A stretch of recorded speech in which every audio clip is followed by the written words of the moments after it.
Yan, welcome po mga ka-printing. Ngayon po titingnan natin yung L5390 kung upgrade version ba siya talaga ng L5290. Ito yung itsura ng L5390. Yan, ang laki na ng pinagbago. Sa kaha pa lang, sa ink medyo nakapasok na, wala nang naka-extend. Then, ito na yung mga itsura niya, no? Pero may ADF pa rin sa taas. Yan. So, ito yung kanyang specs, no?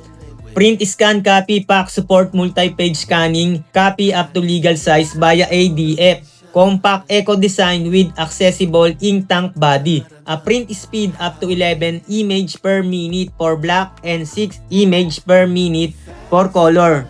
Bumili siya ng konti kumpara sa L5290. Tapos borderless printing up to 4R size. Wi-Fi and Wi-Fi direct, seamless setup via Epson Smart Panel. High yield ink bottle, no, yung 003 pa rin. User replacement maintenance box. Dito siya nagbago, nagkaroon na ng maintenance box. Tapos design with durability in mind. You can print up to 50,000 pages covered under warranty. Print head included. Pero ito ay applicable lang kung original ink pa rin yung ginagamit nyo. Pero once na nagpalit na kayo ng replacement ink like ng Kuyi, ng Hansol, ng Inkrite, pwede nang ma-void yung warranty ng printer ninyo. Alam naman natin, no? Yan, putulin ko yung video dito. Kung mapapansin nyo, may mga lumalabas na product dyan sa baba. Halimbawa, bibili kayo nitong L5390. Pag nag-check out kayo through YouTube, mareredirect kayo sa Shopee app. Mas maganda kung sa cellphone kayo nanonood. Then, makaka-avail kayo ng exclusive YouTube voucher. Dito sa case na to, 1,800 yung na-less. So, 15,187 naging 13,387 na lang kung hindi nyo i-avail yung extended protection. Yan, pwedeng mag-less pa yan ng mas malaki, abang lang kayo pagka mga sale, no, yung 111 hanggang 1212 sale. Yan, maraming salamat, balik na tayo sa video. Sa printing business, lalo na sa small printing business, nagpapalit sila ng ink gaya ng Kuyi at Hansol dahil na rin sa ganitong kadahilanan. Unang-una sa cost. Pangalawa, mas tumatagal ang pigment ink sa kupas at hindi siya basta mag-smudge pag nabasa yung bond paper ng tubig. Yan. Pero meron siyang disadvantage pagdating sa kulay, no? Iba yung color profile niya kaya pwedeng maging hindi siya ganun ka-bright o ganun kaganda yung kulay. Pero may mga adjustment naman niya na ginagawa, no, para mahabol kahit papaano yung kulay ng original ink. Then, ito nga, no, ito yung L5290. Yan, ang laki na ng difference, naka-extend yung ink nito. Yan, pero may control panel pa rin sa harap. Yan, malayo na yung disenyo niya. Kung titingnan nyo, no. Then, eto, gumawa ako ng isang brief, para ma-compare yung dalawang printer, no.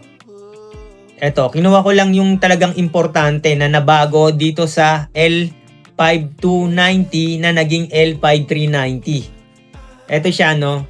Pagdating sa speed, no, hindi ko na to babasahin. Ilalagay ko lang dyan sa screen. Yung nakapula, yan yung nabago. Bumili siya ng konti.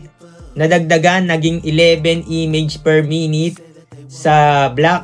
Then sa color, naging 6 image per minute. Sa A4 size to, no?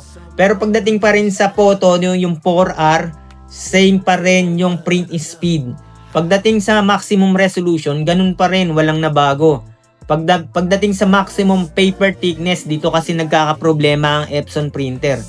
And usually, pag yung mga, depende rin kasi sa brand. Hindi mo masasabing yung 200 GSM na ganitong brand kaya pa ring ipid, no? Magkaibang brand, minsan yung isa kaya niyang ipid, pero yung isang brand ay hindi niya kaya. Hindi na lang ako magbabanggit ng brand.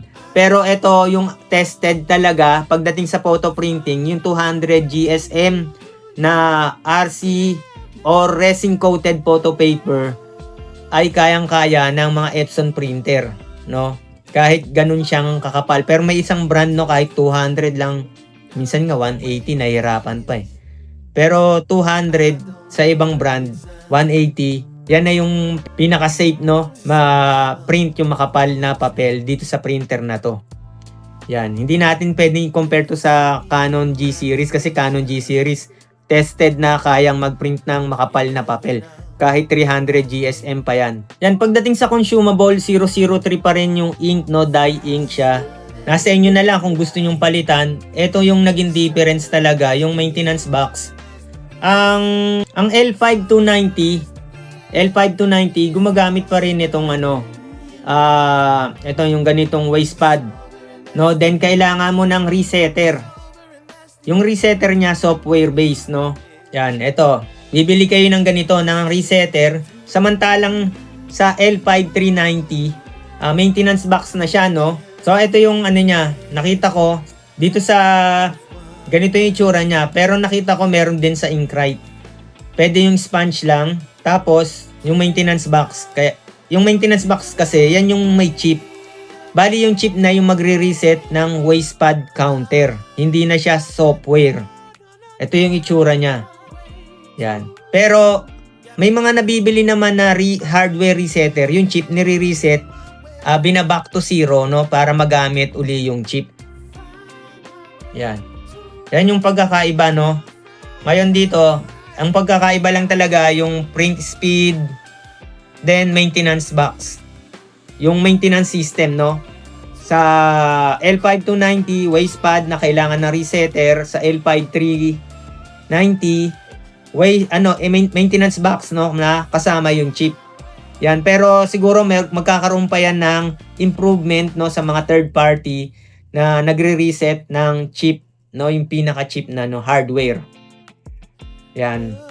Pagdating dun sa mga borderless na A4, yung mga kung anong ginagawa na way around para makapag A4 borderless, hindi ko pa natetested kasi wala tayong physical na printer. Pero pagdating sa yung mga L3210, yung mga old model, ay tested na gumagana yung L382 driver.